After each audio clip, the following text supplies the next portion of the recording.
My name is Andrew Nickus, and I'm wondering if you had one more day with Charlie, what would you do with him?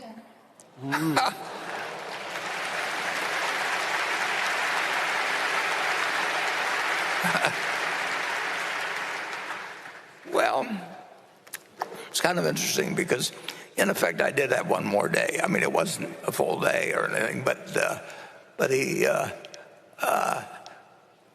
we always lived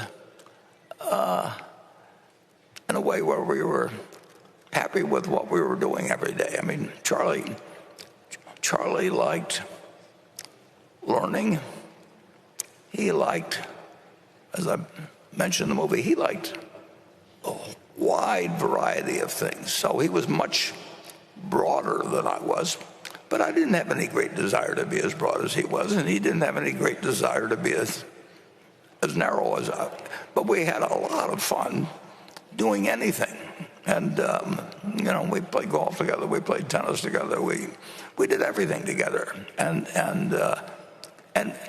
this you may find kind of interesting. We had as much fun, perhaps even more to some extent, with things that failed, because then we really had to work our way out of them. And in a sense, there's more fun having somebody that's your partner in digging your way out of a foxhole than there is just sitting there and watching an idea that you got 10 years ago just continually produce more and more profit. So it wasn't,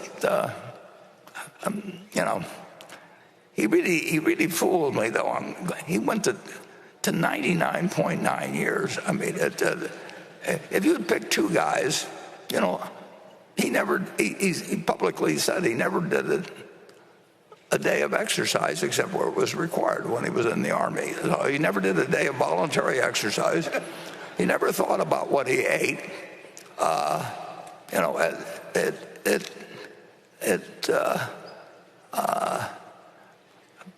We started every day, and Charlie he was interested in more things than I was, but we never had any doubts about the other person, period. And so if I'd had another day with him, we'd probably done the same thing we were doing the earlier days, and we wouldn't have wanted another. We only had one day. There's a great advantage in not knowing where you're going to, what day you're going to die. And Charlie always said, that just tell me where I'm going to die, so I'll never go there. Well,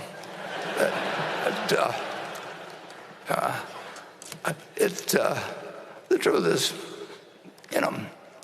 he went everywhere with his mind, and therefore he was not only interested in the world at 99, but the world was interested in him. It's remarkable. I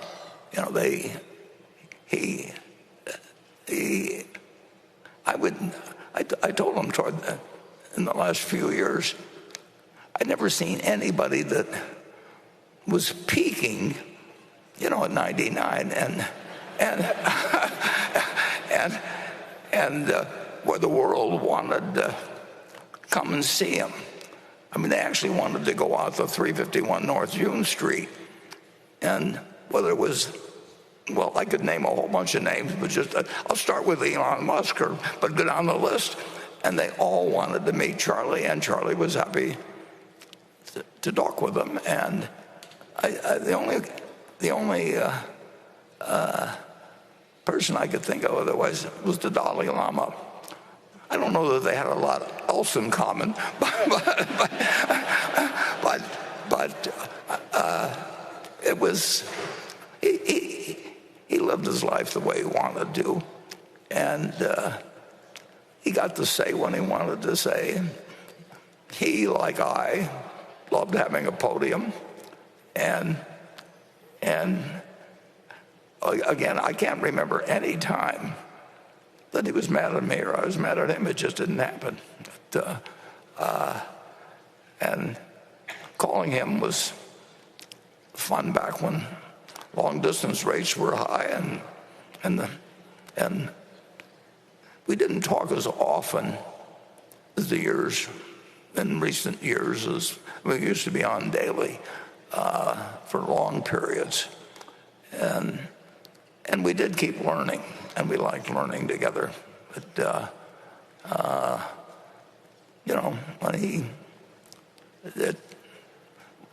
we tended to be a little smarter because as the years went by, because we had mistakes and we had other things where we learned something, and the fact that he and I were on the same wavelength in that respect meant that the world was still a very interesting place to us when he got to be 99 and I got to be 93. So I don't have a perfect answer for you there, but I can tell you the ingredients that would go into. Sometimes people would say to me or Charlie at one of these meetings, if you could only have lunch with one person that lived over the last 2,000 or so years, who would you want to have it with?